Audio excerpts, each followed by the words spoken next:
The largest AI infrastructure project by far in history. If you look at these satellite images near Northern Virginia, you'll see a number of buildings stacked closely together. From the outside, they look like normal warehouses.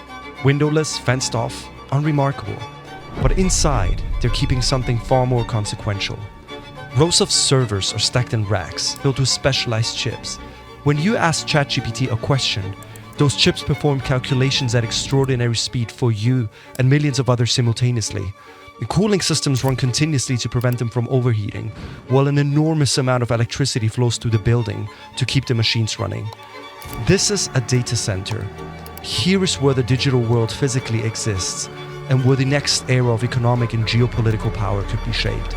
They're popping up everywhere. Nations are pouring trillions into building more at a far larger scale.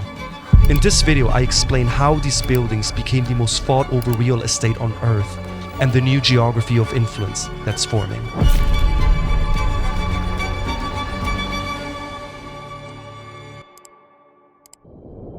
Early generations of data centers were built for the basics: emails, streaming YouTube, enterprise softwares. Servers stored and processed data of everything you did. Now look at satellite images of these new data centers and you'll notice something.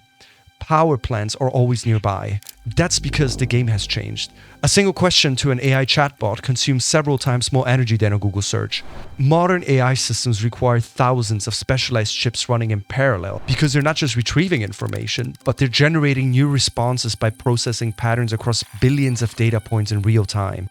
And as we push to build more and more intelligent AI, systems that can reason, plan, and understand context like humans, the compute demands multiply. Investors are driven by a single bet. They predict a future where advanced AI would be integrated into every area of our lives. That it will manage self-driving cars in real time across entire cities, or coordinate supply chains that span continents, and direct fleets of drones delivering your parcels. If that future arrives, it will require vast, always-on computation.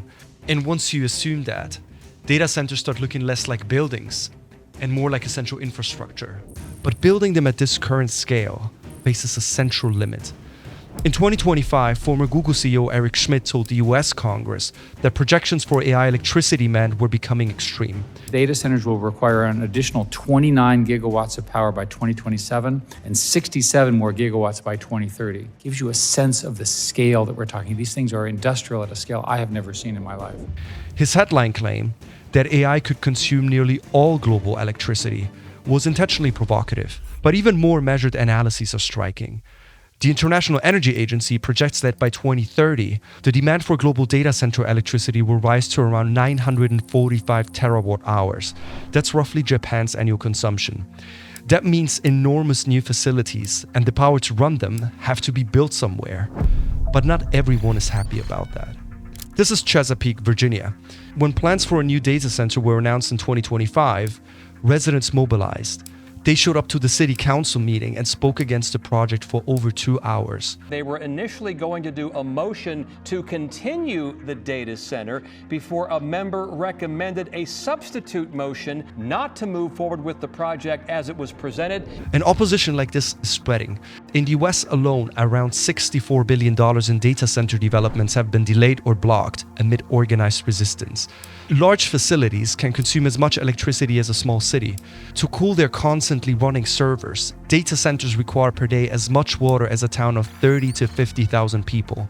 And the energy powering them, in part also from fossil fuels, means that data centers contribute around 1% of global greenhouse gas emissions, which is roughly equivalent to the aviation industry. Proponents argue this is because of underinvestment in power infrastructure that governments should have addressed long ago. And admittedly, the largest investors in renewables are all AI firms. But for communities facing these projects, the trade-offs feel immediate and local, but the benefits still seem distant. Public help is not for sale! But the construction won't stop. Despite the opposition, despite these concerns, the building continues. And there's a reason for that. While communities are fighting over noise and water, nations are competing over something else. I want you to look at this map from Epoch AI. It shows where AI computers exist today and where they're being built across the world. The US clearly dominates with 6 times more capacity than China. But now look at what's being built, and everything changes. The US is building 4 times more than it has today. And notice who else appears. The UAE, Saudi Arabia, Brazil, anywhere that can deliver massive power without delay. Saudi Arabia and the UAE, for example, have abundant energy, sovereign capital, and political will. And that means they can build fast. These aren't incremental upgrades. The average existing supercomputer uses 6 megawatts. The average one being planned is at 500. That's nearly 100 times larger. And we're not just building a few data centers. We're building entire data center cities. What matters just as much is where these large clusters do not appear on the map and what this exposes them to.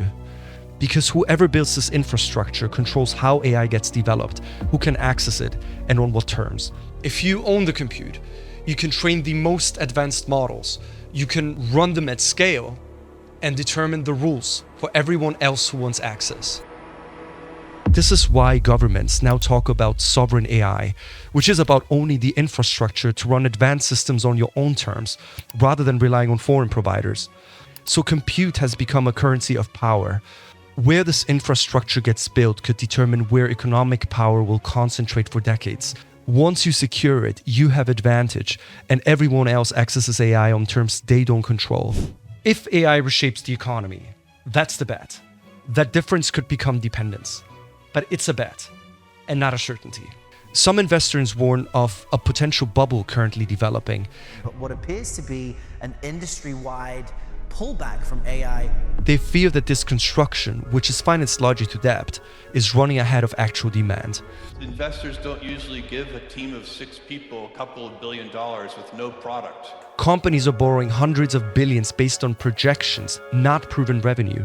If AI adoption slows or applications don't deliver the value promised, these facilities could still underuse when the debt comes due. We're talking hundreds of billions worth of stranded assets financed by loans that still need to be repaid. The technology could also shift. A breakthrough in computing architecture or quantum technology could render today's infrastructure obsolete before it pays for itself. And so we have arrived at a crossroads. Some investments could disappoint, but others could reshape nations and shift the balance of power into new hands. The infrastructure is already being locked in. What this enables and for whom is an open question. The geography is not.